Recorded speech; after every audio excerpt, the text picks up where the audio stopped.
Welcome to our fourth webinar of the Coronavirus Recovery Series. Some of you may know me from the Celebrate Woking team. I've been with the Council for 16 years in various departments, currently working alongside Chris Norrington and Glenn Thorogood in the Business Liaison team where we support local businesses.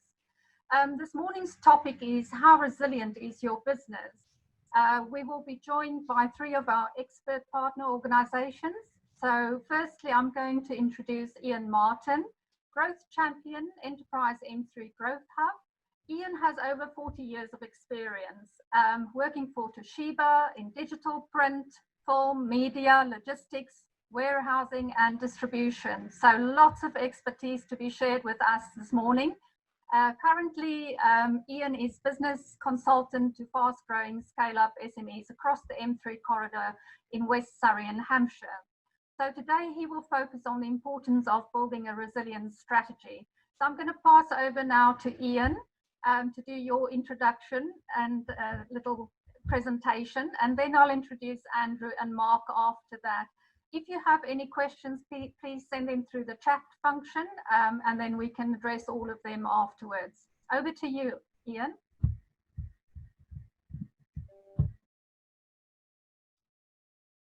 I've unmuted myself. Can you hear me?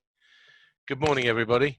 Thank you for the introduction, Riet. I work for the Enterprise M3 Growth Hub. And all my career, really, corporate and otherwise, I've also been a serial entrepreneur, has been about helping companies to grow. So I'm an expert in nothing, but I have a lot of experience in a lot of different areas, and I've helped an awful lot of businesses. Thank you very much for inviting me along today. I'm just going to mention just a few very quick things. Talked about resilience, and resilience isn't just about plans and strategy and all of that sort of thing. It's also about our own personal well-being, and I just wanted to go through a quick short few headings that is equally as important as the last point I'm going to come on to, and that's being connected to others. You know, people who can provide us with relationships that support and care for us, particularly in these in the lockdown period. It's really important, and I'm sure we've all come to recognise that. Flexibility, it's a key component in resilience and a primary factor in sort of our emotional adjustment and maturity as we go through things. So I think flexibility in life is important, but particularly both in terms of looking at our business. Make realistic plans and then take action to carry them out. A plan is worthless if it just sits unactioned and undelivered. And I'm going to cover that last in a moment. The fourth thing is really communicating well with other people. It sounds very simple to do, but basic communication, which sometimes we forget, is all about perhaps more listening than talking sometimes. We have 2 ears and 1 mouth, and we should perhaps use them in that order, as we perhaps are aware and have been reminded over time. Communication is absolutely key to building a resilient team and building our own personal resilience. I can't stress that enough. Managing feelings, being able to particularly strong ones. I think our emotions during this last few months for all of us have gone up and down, and we become very passionate about the strong ones that we hold. And sometimes it means being able to act without being impulsive or responding out of emotion. We have to manage our feelings, and that can be very difficult. Developing self-confidence, really, really key. Having a positive self-image is absolutely essential in building resilience. And finding purpose and meaning, which I guess is an extension of planning. Seeing the big picture is really, really important. Optimists tend to be better at doing this perhaps than pessimists. But we need to see the big picture and avoid the blame game. And that can be really an important thing to remember in these difficult times. Using humor appropriately. Sometimes humor can be sick or dark, but laughter has real healing powers. And I think whatever we do in life, we need to make sure that we are using it. And I'm sure we have. I certainly have, and I know it helps. Taking care of ourselves, obviously diet, exercise, financial health. Ironically, first responders and healthcare professionals are often big offenders in this area, and they can assume that the rules don't apply to them, but they really do. And the last one is just really being able to care for others physically and emotionally, and make sure that we build resilience sometimes through volunteering or helping other people. They're very general ones. I wanted to talk about planning and strategy very briefly. A plan is like a sat-nav, and it helps you get somewhere. We are more likely to arrive with one than without. If you have one and don't use it, don't be surprised if it takes longer or you get lost. For me, planning and strategy starts with the exit plan. Why? Because your business is one marriage you will definitely divorce. The options are simple. In 5, 10, 40 years, you'll want to sell it for a lot of money, hopefully, and retire.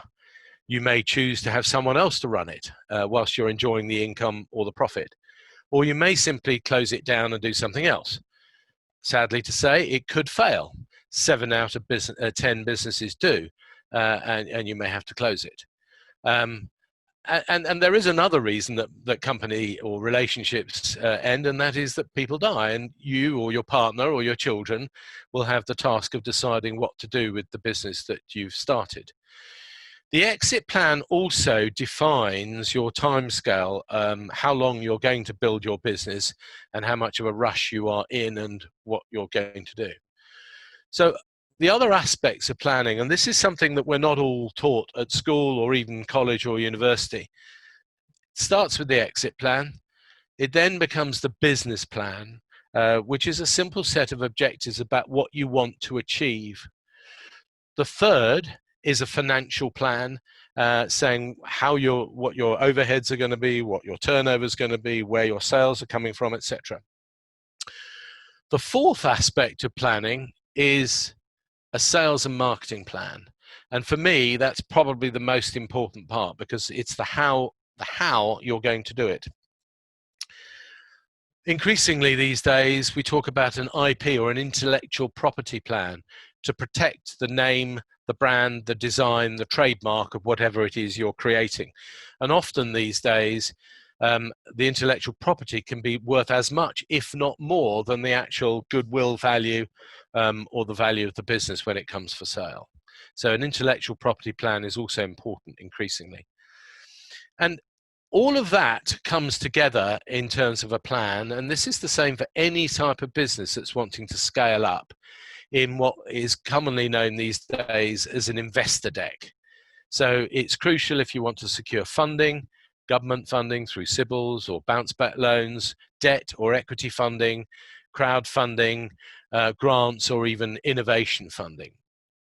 It's also important to show this investor deck to future and current employees, because they want to buy in to the company and its strategy.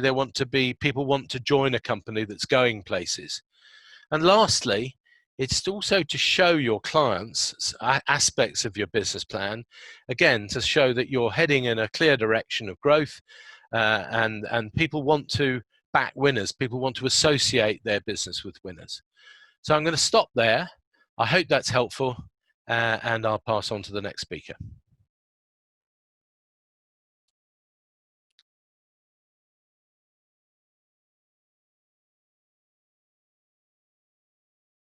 Can't hear you, Riet. You're on. Oh, sorry.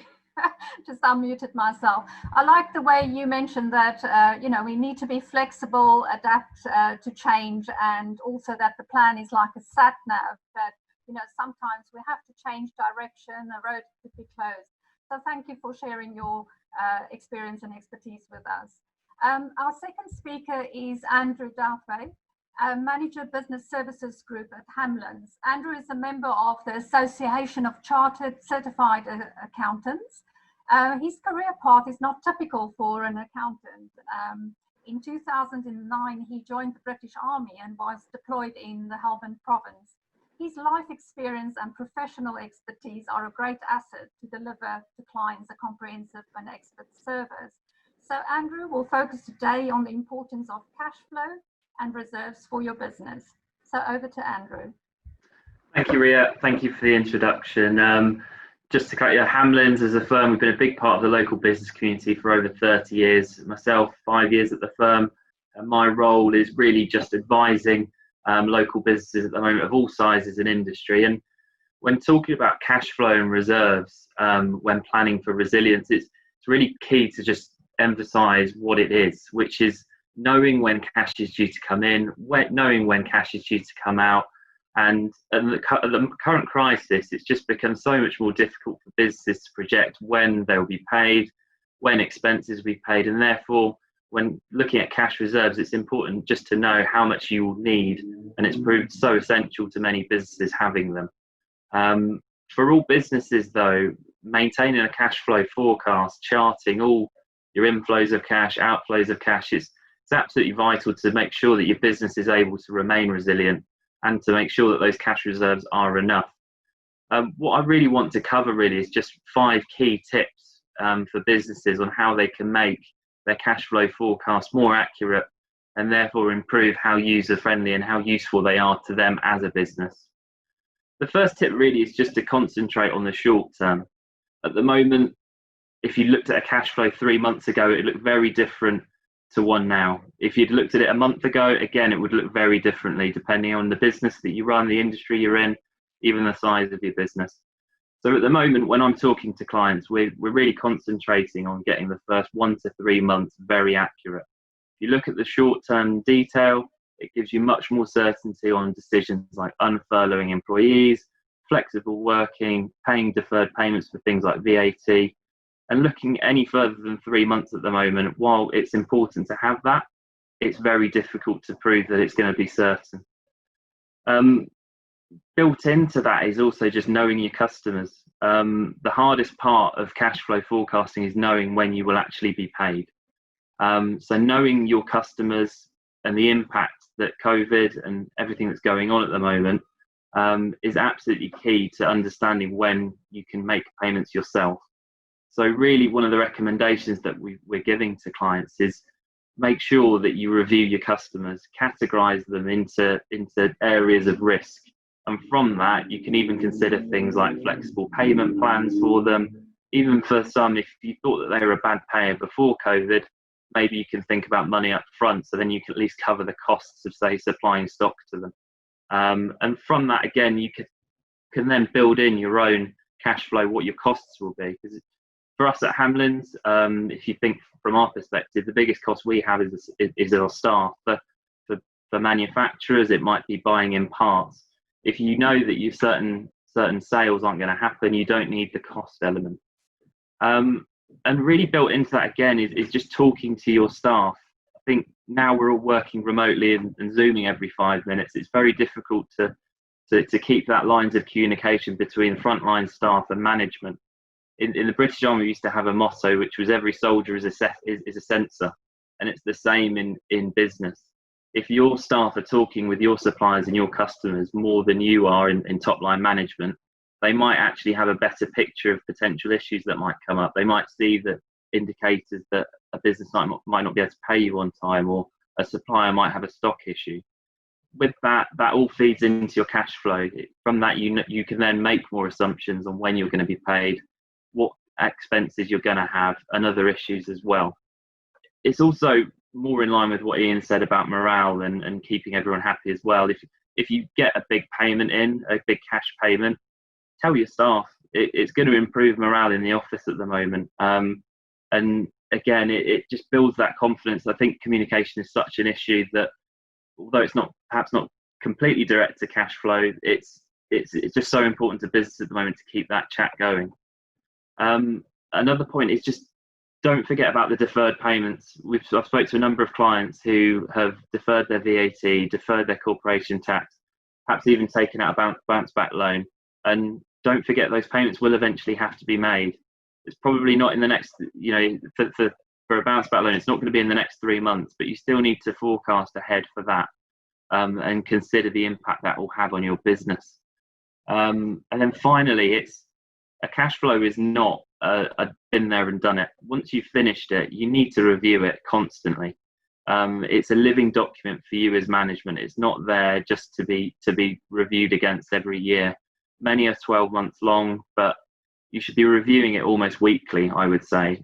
If you think about the changes that are happening at such a rate of knots at the moment, whether it's furlough contributions for employers, whether it's costs that you might have to make so your business, so that your employees can work remotely as they come back off furlough, like IT infrastructure, perspex screens in restaurants. The expenses and the cash situation are changing very quickly, and so you've got to keep on top of that.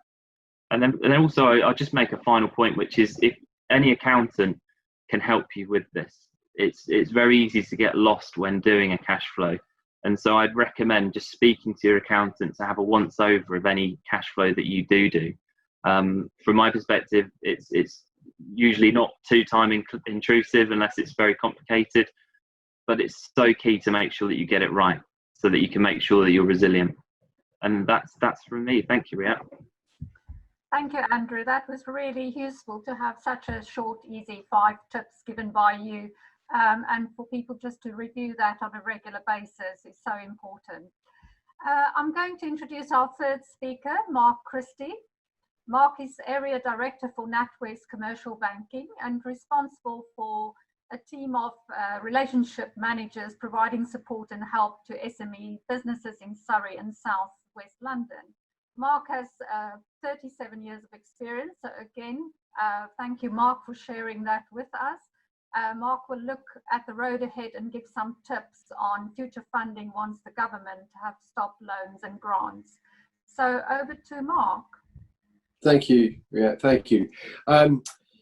Yes, in terms of so just going slightly back, in terms of what most or all banks have been doing over the last few months is trying very, very hard to help people with funding, with their resilience. And I just like to say as well, what the wise words from Ian and Andrew about what the bank will look for in the future.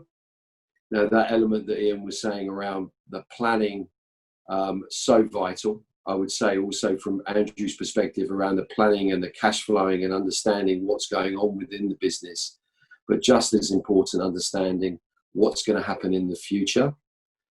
That's going to be key, as it is now with how we are approaching the government support in terms of the civils and the bibbles, and trying to and doing it, I would say, quite successfully in supporting businesses over these unprecedented times.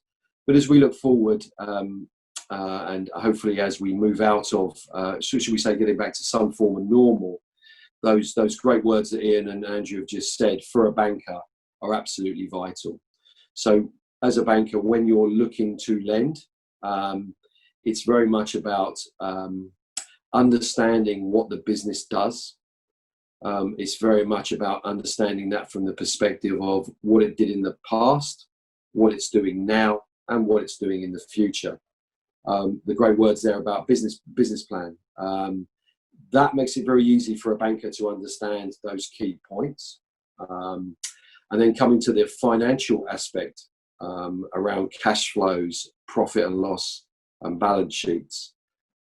Absolutely vital when looking at funding requests from any type of business, that the customer, the client really understands that. And as Andrew mentioned, and as Ian provides, these guys can provide, and any accountant can provide a lot of support to help you build that information. So what does a banker look at? What does a banker look at? So every bank sort of has a different way of looking at stuff to a certain extent, but one of the key factors is not putting a customer in a position they cannot afford to repay. So those key points about understanding business planning, those are the key points about understanding the financials, really drive that information to a bank.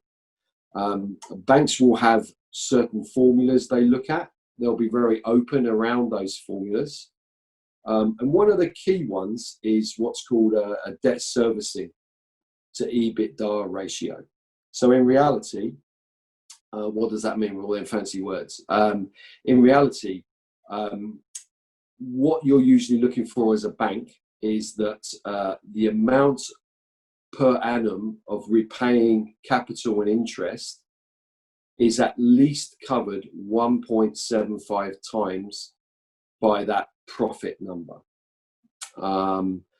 So that's a really certainly from our policies at NatWest, that's a real key function that we look at.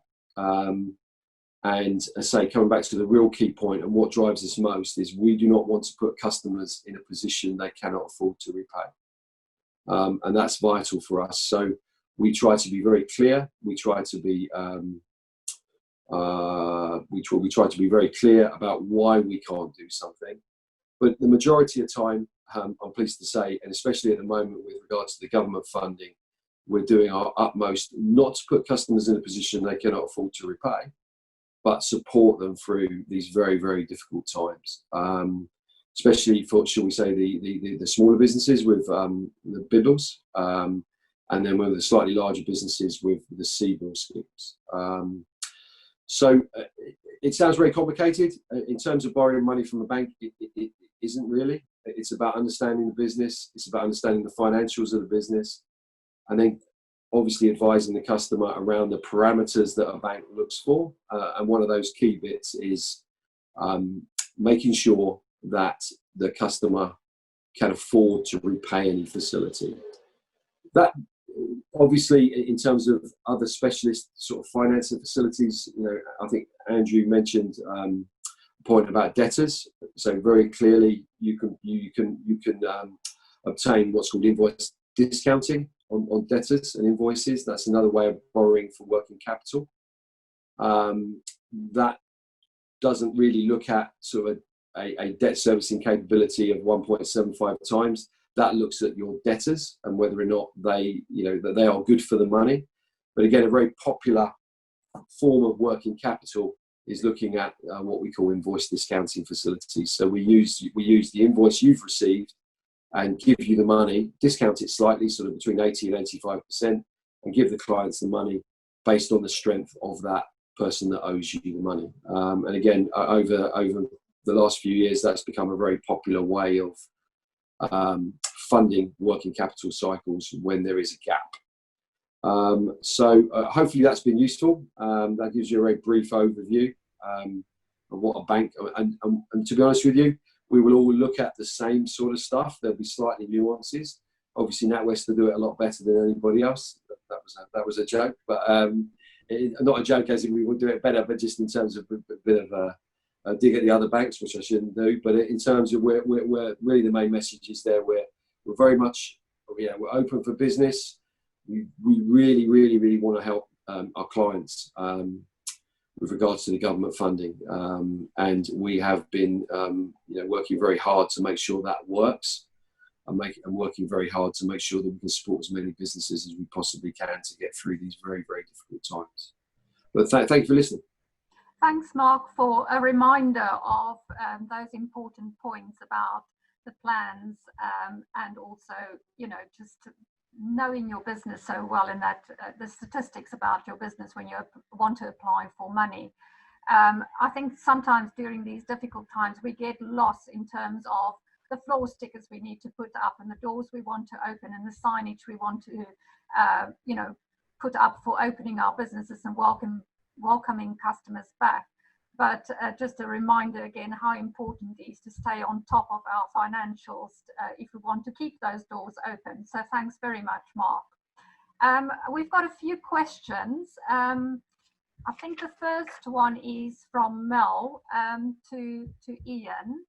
Can you briefly touch on the basic guidelines or starting points on putting together a plan for resilience that is suitable for a micro business? Yes, can you hear me all right? Yeah. Yep. Okay. Mel, good morning. I can't see you, but I can see you're there, so be happy to respond to that. I think, in a way, I hope you felt that I covered that earlier, and if you would like to have more of a one-to-one discussion after this, I'd be very happy to do that after this meeting. But I think even for a micro business, the same rules apply fundamentally, and you need to think about what you're trying to achieve in terms of this exit plan. It sounds really odd to think about an exit plan so early on in your business, but as I made clear earlier, it helps to define what timescales you're in. Let me give you an example. I went to see a client recently, very clever guy. He'd invented a really interesting product, and he wanted to basically have help to sell his business within 18 months.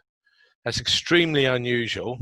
And he also, that was the reason he wanted that, is because he wanted to raise the funding to invest from the sale of that business on the many other ideas that he had. And he was a very clever, productive guy. But that's very unusual. Most people look to set up a business for at least 5, 10, sometimes many more years. But it does help to define what you're going to do. And the other elements of a business plan are really, really important. As I mentioned, the business plan, financial plan, sales and marketing plan.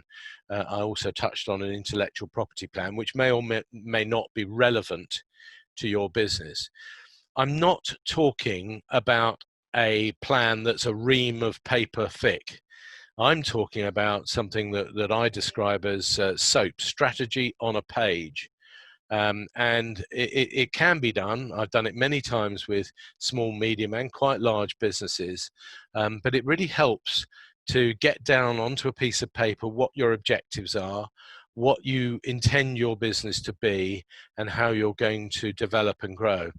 Through the Growth Hub, we do a lot of help for businesses, and I'm working very closely, not just on this call, but with Woking in a series of workshops, providing one-to-one online help and support to businesses. And I'm sure if you want to contact Riette or Glenn or Chris Norrington after this, they could help to put you down, and I'd be very, very happy to talk to you one-to-one about that, or independently after this meeting, Mel.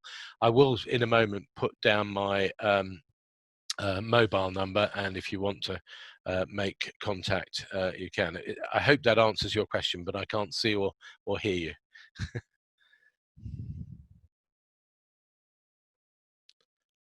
Hello?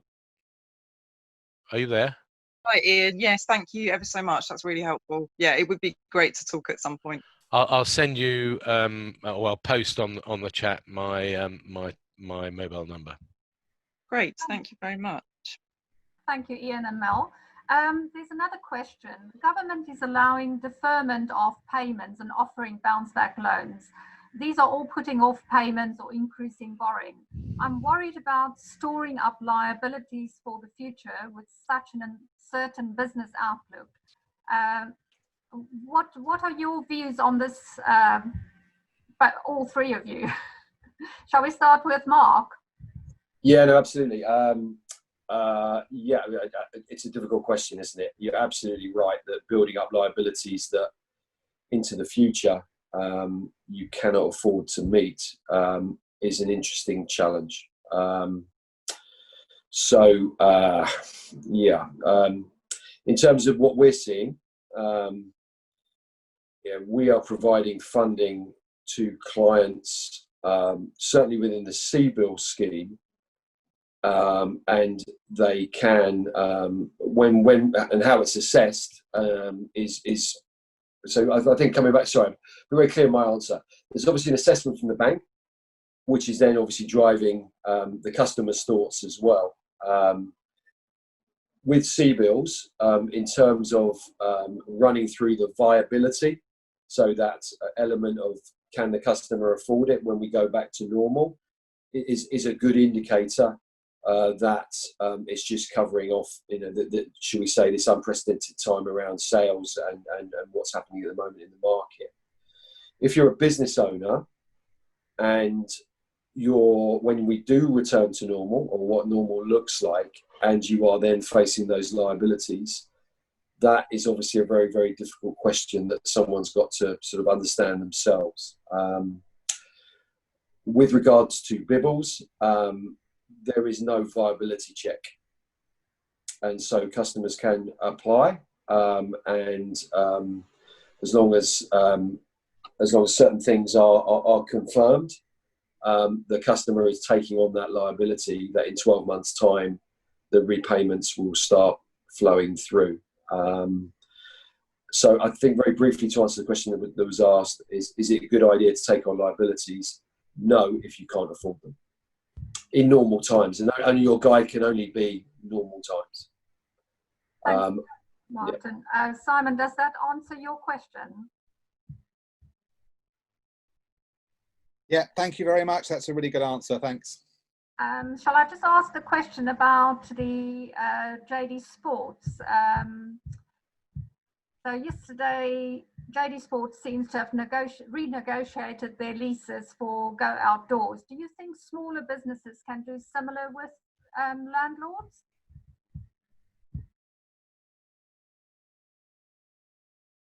Do you want me to cover that a little bit?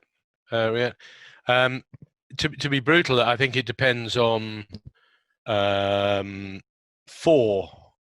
people, actually. The first is the employer themselves, whether or not they feel that's something they want to do or can support in terms of staffing and protecting their assets outside their office, and there are risks attached to that for employers. The second is the landlord, as to whether or not they're prepared to do that. The third is really the local council. And obviously, in this case, in this local area, we're talking about Woking.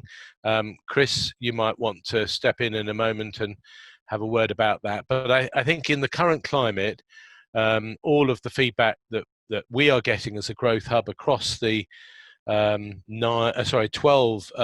district and borough councils across our Enterprise M3 LEP area, including Woking, is that there is a desire to be as flexible, one of the words I used earlier, as possible, to try and ensure that not just retail, but retail businesses, offices, wholesale can actually get back to work as quickly as possible, but as safely as possible, to protect us all. I did say 4. There was another group, but let's just leave it at 3. Anyone else want to cover that? Chris, do you want to make a comment? Yeah, thanks, Ian.